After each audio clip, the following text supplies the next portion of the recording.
بسم اللہ الرحمن الرحیم۔ ایاک نعبد و ایاک نستعین، اللہ تیری عبادت کرتے ہیں اور تیرے سے مدد مانگتے ہیں۔ جہاں تک مجھے پتہ ہے آپ جو دیکھ رہے ہیں یورپ میں لوگ دیکھ رہے ہیں، آج مجھے سن رہے ہیں اور دوسرا انگلینڈ کے اندر، تو میں سب سے پہلے تو آپ سب کو خراج تحسین پیش کرنا چاہتا ہوں کہ جس بھرپور طریقے سے آپ نے یہ جو ملک میں سازش ہوئی ہے اس کے اگینسٹ جس طرح آپ نے پروٹیسٹ کیے ہیں، میں اپنے ملک کی طرف سے آپ کو خراج تحسین پیش کرنا چاہتا ہوں۔ بریفلی آپ کو سب کو پتہ ہوا کہ آپ تک تو پتہ چل ہی گیا ہوگا کہ ایک فیصلہ ہوا باہر کے ملک نے، امریکہ نے، وہاں فیصلہ ہوا کہ جی ان کو ایک عادت نہیں ہے پاکستان میں ایک حکومت جو کہ انڈیپینڈنٹ فیصلے کرے، جو اینٹی امریکن نہیں۔ میں کبھی بھی اینٹی امریکن نہیں رہا، میں کبھی اینٹی یورپ انگلینڈ کبھی بھی کسی ایک ملک کے خلاف تو صرف ایک بڑا کمزور اور تنگ نظر ذہنی ایک قوم کے خلاف ہو سکتا ہے۔ قوم میں اچھے برے ہوتے ہیں، قوم کی اچھی پالیسیز ہوتی ہیں، بری پالیسیز ہوتی ہیں۔ میری ڈونلڈ ٹرمپ سے اور اس کی ایڈمنسٹریشن سے بڑے اچھے تعلقات تھے، لیکن یہ ہوا کہ بدقسمتی سے ان کو عادت پڑی ہوئی ہے پاکستان کی، امریکنز کی میں بات کر رہا ہوں، کہ وہاں وہ جو بھی پاکستان سے بات منوانی ہو حکم ہوتا تھا اور یہاں سلوٹ مارا جاتا تھا اور ان کی ہر ان کی خواہش پوری کی جاتی تھی۔ اتنی بری چیز نہ ہو، لیکن اگر ان کے حکم ماننے میں ہمارے پاکستانی قربان ہوتے ہیں، میرا ادھر ان کے ساتھ پرابلم ہے۔ میں وار آن ٹیرر کے اگینسٹ کیوں میں اس کے ایک آواز بولتا رہا، آپ کو پتہ ہے 15 سال میں اس کی مخالفت کرتا رہا، اور افغانستان میں بھی یہ کہتا گیا کہ کبھی بھی یہاں ملٹری سلوشن نہیں ہے۔ تو میں اس لیے کہہ رہا تھا کہ ہمارے ایک سربراہ نے ایک دھمکی کے اوپر پاکستان کو ان کی جنگ کے اندر شامل کر دیا، اور اس سے ہمارے لوگوں کو جو نقصان ہوا، اور آپ یورپ میں اور انگلینڈ میں، مجھے پورا پتہ ہے کہ کیونکہ میرا آنا جانا اوورسیز پاکستانیز کے ساتھ اور انٹریکشن بہت زیادہ رہا ہے۔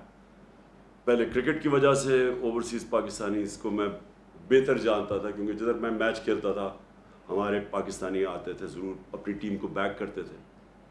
اور اس کے بعد شوکت خانم کینسر ہاسپٹل بننا ہی نہیں تھا اگر آپ اوورسیز پاکستانیز میری مدد نہ کرتے، اور اس کے لیے مجھے پھر جدھر بھی پاکستانی کمیونٹیز تھی ان سے میرا انٹریکشن ہوا۔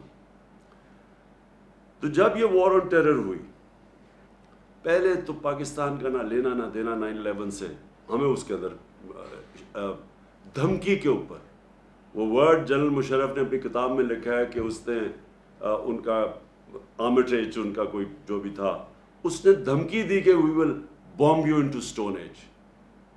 پریشر نہیں لے سکا، ایک دھمکی میں ملک کو شامل کروا دیا اس جنگ میں، اور پھر ہم گرتے ہی گئے، ڈیمانڈز ان کی بڑھتی گئی۔ پہلے تو کہا تھا لوجسٹکل سپورٹ دینی ہے، پھر ہم نے پوری اپنی ان کے کہنے پہ فوج بھجوا دی قبائلی علاقے میں، اور اس کے بعد جو پھر پاکستان میں ہوا، آپ یاد رکھیں قبائلی علاقے سے ساری افغان جہاد لڑی گئی تھی۔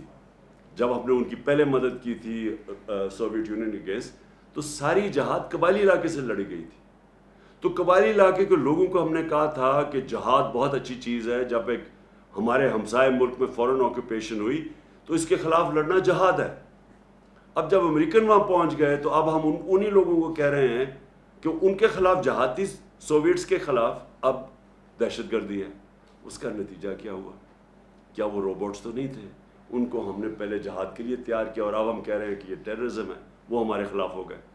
اور پاکستان نے سب سے بھاری قیمت ادا کی امریکہ کی وار آن ٹیرر میں شرکت کرنے کی۔ باقی نیٹو الائز بھی تھے، کسی کوئی یعنی سارے نیٹو الائز اور امریکنز جتنے فوجی اس کے اندر مارے گئے وار آن ٹیرر میں افغانستان اور افغانستان میں، ان ساروں کو سب کو اکٹھا بھی کر لو تو اسے 3 گنا زیادہ پاکستانی فوجی مارے گئے، ہمارے فوجی شہید ہوئے، اور 80,000 پاکستانی جانیں گئی، ملک تباہ ہو گیا۔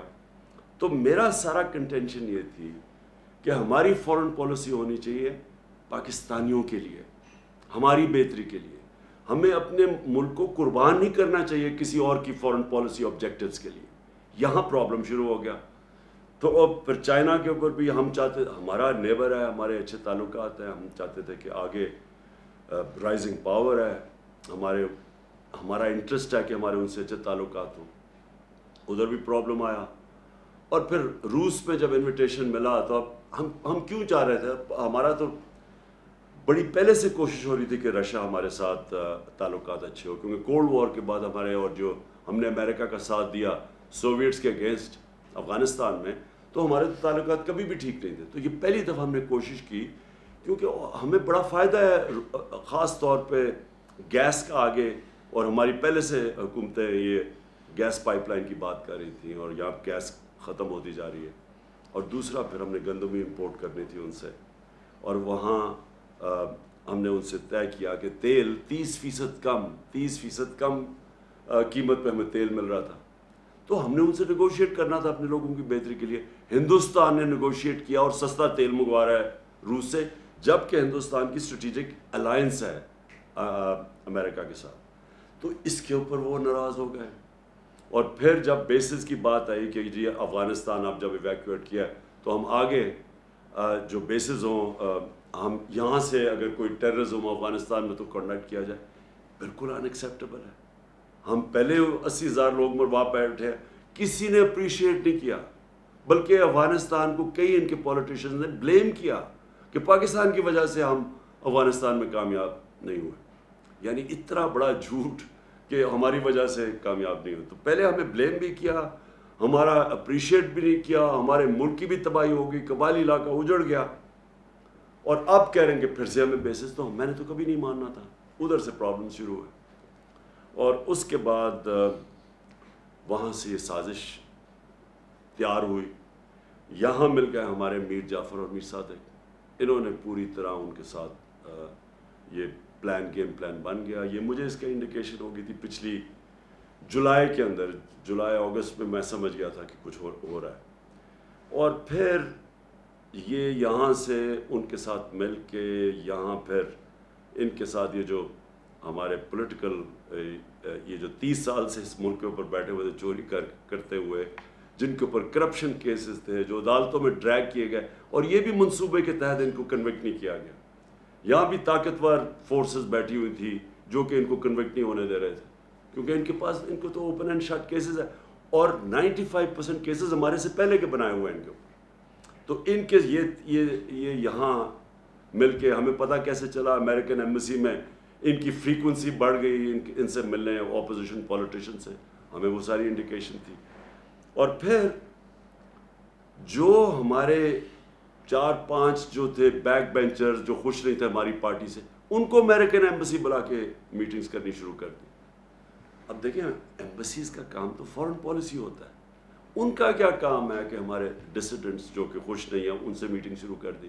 اور انہوں نے جب یہ پھر یہاں جب نو کانفیڈنس ہوا تو سب سے پہلے ان لوگوں نے جا کے لوگوں کو، ہمارے لوگوں کو خریدا اور توڑا، اور یہ گو بٹوین بنے جنہوں نے امریکن ایمبیسیز میں جا کے میٹنگز کی ان کے ساتھ.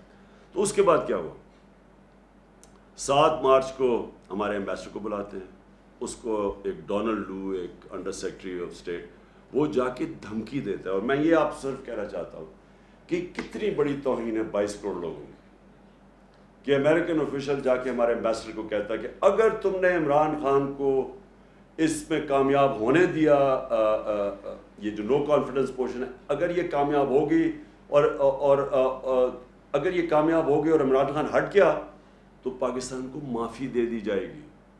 کس چیز کی معافی ابھی نہیں پتا، کیا ہم نے جرم کیا ہے اس کا نہیں پتا، لیکن معافی دے دی جائے گی. لیکن اگر عمران خان بچ گیا تو پاکستان کے لیے کانسیکوینسز ہوں گے. ڈائریکٹ نام لے کے ہمارے ایمبیسڈر کو کہہ رہا ہے. اور یہ سوچ لیں کہ میں، وہ فورن آفس میں ہے، میں ہوں پرائم منسٹر، تو یہ کس کو دھمکی دے رہا تھا وہ. اور اگلے دن جس کو بھی دھمکی دی، اگلے دن نو کانفیڈنس موشن ٹیبل ہو جاتی ہے پارلیمنٹ میں. اور اس کے بعد یہ سارے ہمارے لوگ بھی، یہ جو لوٹے ہیں، یہ جا کے بکنا شروع ہو جاتے ہیں سندھ ہاؤس میں، اور ہمارے الائز بھی ایک دم پیچھے ہٹ جاتے ہیں. تو تو پوری سازش کی گئی اور اس سازش کو کامیاب کروایا گیا یہاں سے.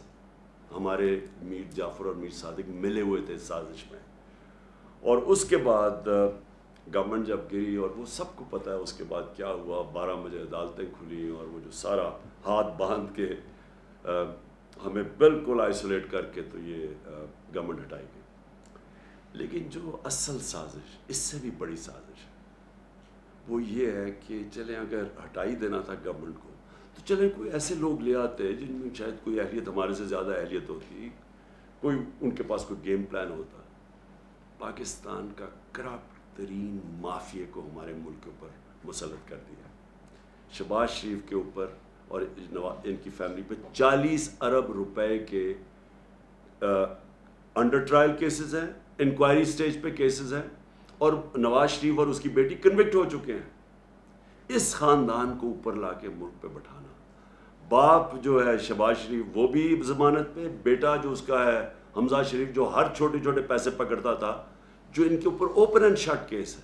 16 ارب کا جو ایف آئی اے کا کیس ہے وہ اتنا سیدھا کیس ہے کہ نوکروں کے نام پہ پیسے لیے انہوں نے اور اس کے بعد فیملی ممبرز پہ ڈسٹریبیوٹ ہو گئے. نیب کے اندر کیس, ٹی ٹی کا کیس کیا ہے کہ یہاں سے پیسے پکڑتے تھے, اس کے بعد ہنڈی حوالے سے ملک سے باہر بھجواتے تھے اور پھر فیک نام کے اوپر ریمیٹنسز دکھا کے پاکستان میں پیسہ لے کے آتے تھے. تو یہ کیسز جن کے پڑے ہوں اور آپ یورپ میں اور انگلینڈ میں جو دیکھ رہے ہیں, مجھے آپ بتائیں کہ کسی بھی الیکشن میں اجازت دی جائے گی اس طرح کے لوگوں کو الیکشن لڑنے کی؟ تو ہمارے ملک میں, اپنے ملک میں ان کے کیا مورالٹی ہے اور ایکسپیکٹیشنز ہیں پبلک ریپرزینٹیٹیو سے. ہمارے ملک میں پرائم منسٹر مسلط کر دیا ایک کرپٹ ترین آدمی, اور اس کے ساتھ سارا ایک کرپٹ ترین ٹولہ جو انٹیریئر منسٹر ہے. امیجن کرو جس کے نیچے انٹیریئر منسٹری ہے, ان کا اپنا وزیر نون لیگ کا کہتا ہے اس نے 18 قتل کیے ہوئے. ان لوگوں کو ہمارے اوپر بٹھایا. میں سمجھتا ہوں کہ یہ اس سے بھی بڑی سازش ہے. آپ نے اگر ملک کو تباہ کرنا ہے تو چوروں کو ملک کے اوپر بٹھا دیں. آپ نے ایک فیکٹری کو تباہ کرنا ہے تو ایک کرپٹ آدمی کو فیکٹری کا مینیجر بنا دیں, فیکٹری بند ہو جائے گی آپ کی. تو ملک جس کے 22 کروڑ کا ملک, اس کے اوپر ان لوگوں کو بٹھانا, میں سمجھتا ہوں کہ یہ صرف یہ نہیں کہ ہمارے خلاف سازش ہے ملک کی فیوچر کے لیے, بٹ یہ توہین بھی ہے ہماری. اور اس لیے مجھے بڑی خوشی ہوئی کہ جس طرح آپ سب نے نکل کے پروٹیسٹ کیا اور بتایا یہ ان ایکسیپٹیبل ہے. میں اس لیے آپ کو خاص طور پہ آج خراج تحسین پیش کرتا ہوں. میں اوورسیز پاکستانیز کو اس لیے ویلیو کرتا ہوں کیونکہ میں اتنی دیر اوورسیز پاکستانی رہا ہوں. میں اپنے 18-20 سال کرکٹ کھیلتا تھا تو باہر ہی ہوتا تھا پاکستان کے, اور میری انٹریکشن, اور میں اپنے ایک یعنی میں پاکستانی بھی تھا اور اوورسیز پاکستانی بھی تھا. دیکھیں جو اوورسیز پاکستانی ہیں نا, ان کے اندر 2 بڑی امپورٹنٹ کوالٹیز ہیں. ایک اسپیشلی یورپ اور انگلینڈ کے اندر آپ نے ڈیموکریٹک سسٹمز کو فنکشن ہوتے دیکھا, آپ نے اداروں کو چلتے دیکھا. آپ سب سے زیادہ سمجھتے ہیں کہ جو پاکستان میں ہوا ہے اس سے زیادہ ظلم کسی قوم سے نہیں ہو سکتا کہ پہلے سازش کر کے ایک الیکٹڈ گورنمنٹ گراؤ, اور اچھا وہ گورنمنٹ گراؤ جس نے پاکستان جب سنبھالا تھا تو بینکرپٹ تھا. سب سے بڑا بیرونی خسارہ تھا پاکستان کا, جس کو کرنٹ اکاؤنٹ ڈیفیسٹ کہتے ہیں. کبھی پاکستان کی تاریخ میں اتنا بڑا بیرونی خسارہ نہیں ملا تھا. اور اس ملک کو جو بینکرپٹ ملک تھا, جدھر ہمارے پاس ڈالرز ہی نہیں تھے, اور یعنی میرے لیے اتنا وہ شرمندگی کا وقت تھا کہ مجھے جا کے باہر کے ملکوں سے پیسے مانگنے پڑے کیونکہ ہم بالکل بینکرپٹ تھے. ہاتھ پھیلانے پڑے اور شرم آتی تھی کہ لوگوں سے ہم پیسے مانگ رہے ہیں کیونکہ ہمارے پاس تو ریزروز ہی ختم ہو گئے تھے. ہمارے پاس تو 2 ہفتے کی امپورٹس کے لیے پیسہ ہی نہیں تھا, ہم ڈیفالٹ کرتے جا رہے تھے. تو وہ ملک ہمیں جب ملا, اور مجھے بڑا فخر ہے کہ اس کے باوجود کہ ہمارے دوسرے سال پہ کرونا نے ہٹ کیا پاکستان کو, کرونا وائرس نے, اور آپ کو سب کو پتہ ہے انگلینڈ میں, یورپ میں کیا اس کا امپیکٹ پڑا ہے. آپ یہ سمجھیں کہ یہ ہمیں باتیں کرتے ہیں اہلیت کی, کہ پاکستان وہ ملک تھا جس دنیا میں ریکگنائز ہوتا ہے کہ سب سے بہترین طریقے سے ہم نے کرونا کو مینیج کیا. ہم نے اپنی اکانومی بچائی, اپنے غریب لوگ بچائے, اور پھر لوگوں کو کرونا سے بچایا. آپ یہ سوچیں کہ ہمارے ٹوٹل 31,000 لوگ بدقسمتی سے جو کرونا کے اندر گئے. ہندوستان میں جو لیٹسٹ ان کی اب جو فگرز ریوائز فگرز آ رہی ہیں، 50 لاکھ سے اوپر لوگ ان کے مرے. 50 لاکھ سے اوپر، 50 لاکھ سے کوئی یعنی 55 لاکھ تک ان کے لوگ مرے، جو لیٹسٹ فگرز ابھی آ رہی ہیں. اسی دور اور ان کی اکانومی 7% گرو کر رہی تھی، -7 پہ چلی گئی. ہماری اکانومی تھی 0.2% پہ، اور ہم نے جس طرح کرونا ہینڈل کیا، ہماری تیسرے سال میں 5.6% گروتھ ریٹ تھی جو IMF نے لے کے آئے. تو 0.2 سے اوپر اکانومی بھی بچی. ہم نے اپنی انڈسٹری کو بوسٹ دیا.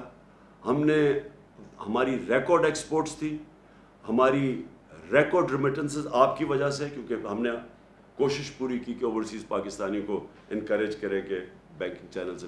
31 ارب ڈالر کی پاکستان میں ریمیٹنسز آئیں جو ریکارڈ ہے. ہمارا جو ڈیجیٹل روشن ڈیجیٹل پاکستان تھا، اس سے آپ نے اس کے ذریعے اٹریکٹ کیا ہم نے پیسے. ہماری ٹیکس کلیکشن پاکستان کی تاریخ کی ریکارڈ تھی.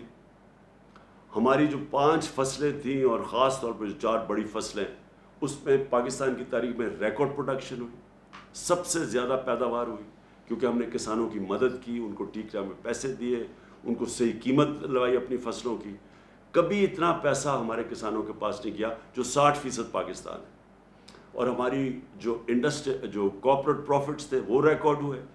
یعنی ملک کو تب انہوں نے ہماری گورنمنٹ گرائی جب اصل میں ملک سارا IMF کہہ رہا ہے سسٹینیبل گروتھ کے اوپر چلا گیا تھا.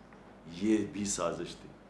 ان کو خطرہ تھا کہ اگر اور جس طرح ہمارے سارے پلانز آگے جا رہے تھے، فیوچر لانگ ٹرم پلاننگ، ان کو ڈر یہ تھا کہ اب اس کے بعد سارے مشکل وقت سے تو ہم نکل چکے تھے، تب انہوں نے گورنمنٹ گرائی.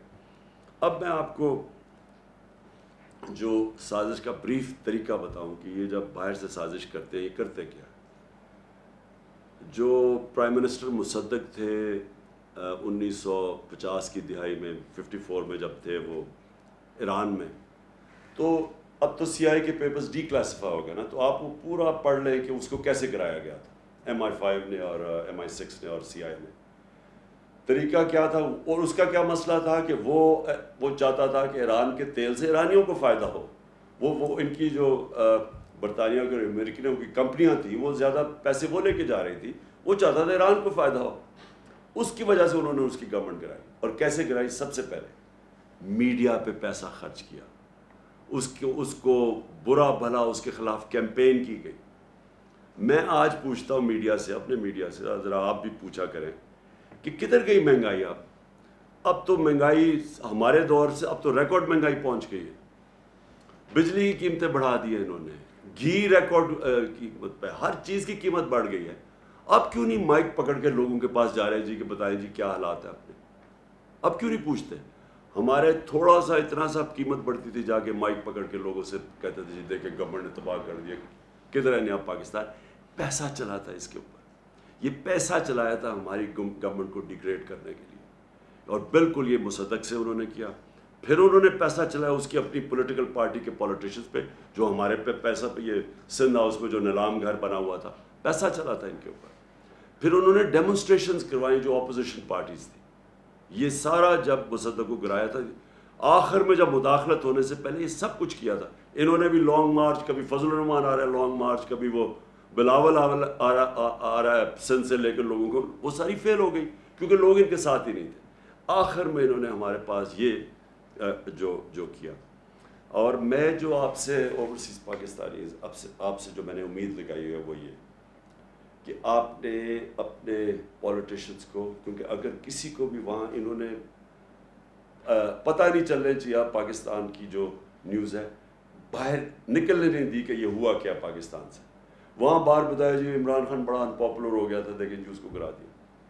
انہوں نے کوئی یہ نہیں بتا رہا کہ ہمارے پاس وہ جو میں نے اس کو ڈی کلاسیفائی کر کے وہ جو ڈاکیومنٹ ہے جو سائبر ہے، جو مراسلہ ہے، جو ہمارے ایمبیسڈر نے بھیجا، جو 2 دفعہ نیشنل سیکورٹی کونسل کے سامنے پریزنٹ ہوا، جس کے اندر واضح یہ ساری چیزیں ایمبیسڈر نے خود کنفرم کیا کہ کہ کس طرح کی دھمکی دی گئی تھی، اور پتہ تھا ان کو کہ نو کانفیڈنس موشن آ رہی ہے، اور ان کو اور اس کے اوپر دھمکی دے کے اس کو کامیاب کرنا ہے. تو اب تو کلیئر ہو گیا سب کچھ.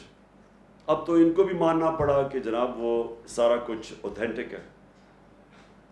لیکن باہر نہیں پتا، آپ کے یورپ میں نہیں پتا، انگلینڈ میں نہیں پتا، انہوں نے سپریس کیا ہوا ہے. وہ بھی ان کی بھی میڈیا ان کی اسٹیٹ پالیسیز کے ساتھ رہتی ہیں، اور انہوں نے کہا ہوگا کہ یہ بھی ہمارے نیشنل انٹرسٹ میں. لیکن آپ کو کم از کم یہ پوچھنا چاہیے اپنے پولیٹیشین سے، لوگوں کو لکھنا چاہیے، لیٹر لکھنا چاہیے کہ یہ جو ہوا ہے یہ کیا یہ آپ الاؤ کریں گے اپنے ملک میں؟ کیا ہندوستان میں آپ کریں گے؟ یہ ایک 22 کروڑ لوگوں کے ملک میں یہ جو انہوں نے کیا ہے، کم از کم آپ کو letter to the editors campaign, اب تو سوشل میڈیا کیمپین آپ کر سکتے ہیں. آپ پلیز اس کے اندر ضرور شرکت کریں، کیونکہ وہاں آپ کی آواز اثر کرتی ہے، لوگوں کو افیکٹ کرتی ہے. لوگوں کو پتہ ہے جب ایک آپ پوری کیمپین چلاتے ہیں، اور میں کہہ رہا ہوں سوشل میڈیا پہ کیمپین چلائے، لیکن آواز ضرور اپارٹ فرام پروٹیسٹ جو آپ نے کیے یہ ضرور کریں. دوسری چیز ہم نے تو یہ ایکسیپٹ کبھی نہیں کرنا.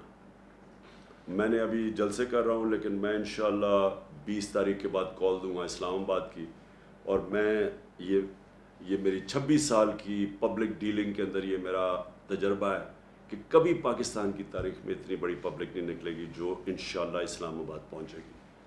اور میں نے کبھی پبلک میں اتنا شعور اور بیداری نہیں دیکھی جو آج پاکستانی قوم میں ہے. میں نے کبھی پاکستانی قوم کو اتنا متحد نہیں دیکھا. صرف میں نے ایک دفعہ 1965 وار میں دیکھا تھا، میں 13-14 سال کا تھا، مجھے ابھی بھی یاد ہے کہ کس طرح ساری قوم اکٹھی ہو گئی تھی. اس کے بعد یہ پہلی دفعہ میں نے دیکھا کہ ساری قوم اکٹھی ہو گئی ہے ایک چیز کے اوپر کہ غلامی نامنظور، امپورٹڈ حکومت نامنظور. یہ ساری پاکستانی قوم میں نعرہ چل پڑا. انہوں نے اتنی بے شرمی کی کہ وہاں ان کو آوازیں لگ گئیں جا کے مدینہ کے اندر، اور ہمارے اوپر کیسز کر دیے، بلاسفمی کیسز کر دیے. سوچے کہ کچھ شرم نہیں آتی کہ اس کے اوپر ہمارا یہاں شب دعا ہو رہی تھی، ہمیں پتہ ہی نہیں ہے کہ یہ پہنچے ہوئے مدینہ، اور اس وقت انہوں نے ہمارے اوپر کیسز کیا، اور شیخ رشید کے بھتیجے کو انہوں نے پکڑ کے جیل میں ڈال دیے. یہ ہے وہ حکومت جو لے کے آئے ہیں، کرمنلز کی حکومت ہے.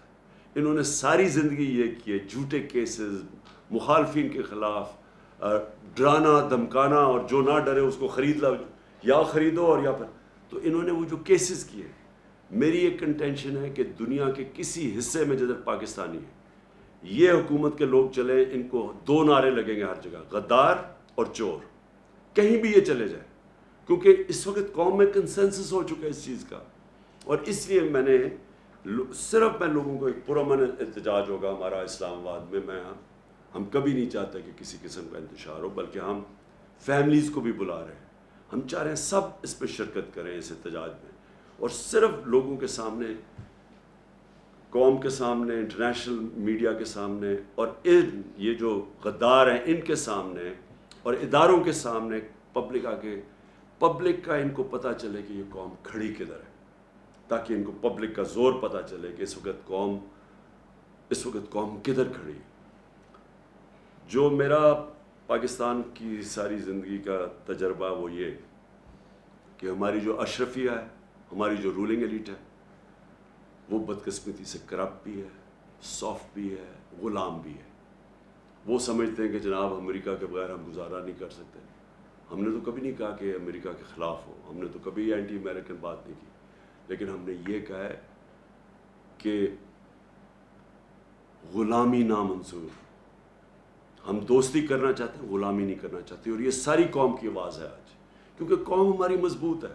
جب بھی آپ پاکستانی قوم کو ٹیسٹ کریں گے، زلزلہ آیا میں نے خود دیکھا، سارے لوگوں نے شرکت کی.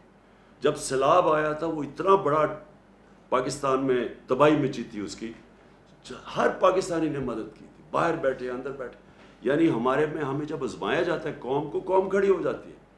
اوپر ہمارے بدقسمتی سے چیری بلاسم بوٹ پالش بیٹھے ہوئے ہیں جن میں نہ کوئی خودداری ہے، پیسے کی بدھ کی پوجا کرنے والے ہیں، پیسے ان کے باہر پڑے ہوئے ہیں، چوری کر کے پیسہ باہر.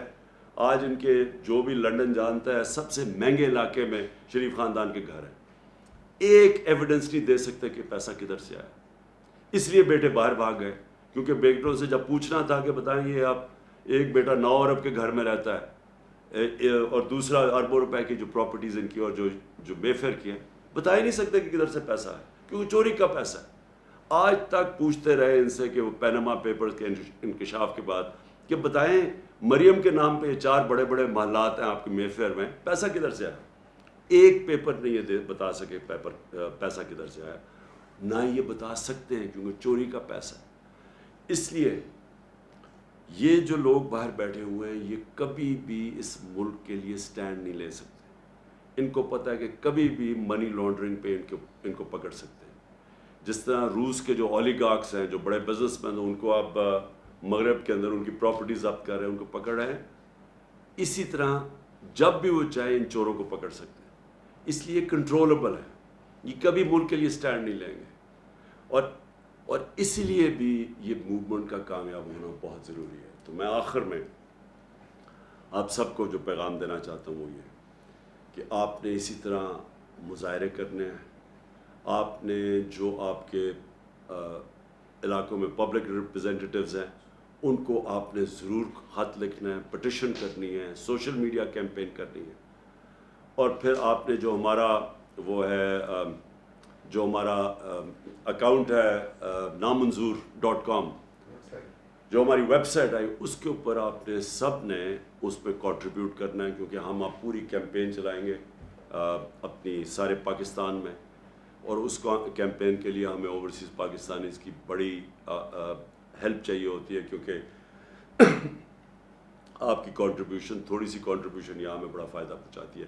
اس میں ضرور آپ نے کنٹریبیوٹ کرنا ہے، اور انشاءاللہ وقت یہ ثابت کرے گا کہ یہ جو پاکستان میں ایک ڈیفائننگ مومنٹ ہے، اور یہ وہ ایک لمحہ ہے پاکستان میں جب یہ قوم بالکل آزاد ہو جائے گی اس طرح کی چوروں سے، ڈاکوؤں سے، غداروں سے، اور یہ پھر جو میں خواب دیکھتا تھا نیا پاکستان کا، انشاءاللہ اس خواب کی طرف ہم نکل جائیں گے۔